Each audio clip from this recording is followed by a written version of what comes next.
Strawberry and basil are one of those classic flavour combinations. I'm going to show you how to use them in a simple dessert called a strawberry and basil fruit fool.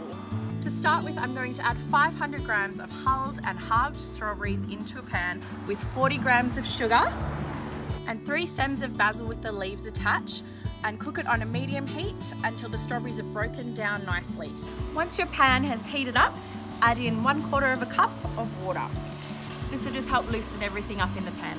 Once the strawberries are nice and soft, let your mixture cool down and remove the basil to blend it into a nice syrupy consistency. Now let's start with the creamy part of the dish. We've got some pouring cream, creme fraiche and natural yogurt about to go into this bowl with 40 grams of sugar and the zest of 1 lemon. In they go, about to be whipped up into an airy delight. Get your sugar in there. I've used caster sugar here and just the outside of a lemon. None of that bitter pith though. You're going to whip this until it forms stiff peaks.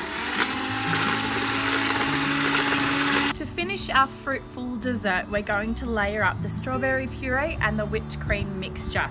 I'll start with a dollop of this puree in little tumbler glasses. A big dollop of whipped cream, followed by some basil leaves, and then another layer of that puree. Top it off with the cream to finish. Garnish with your strawberries, pop them on the side there, and another drizzle of puree.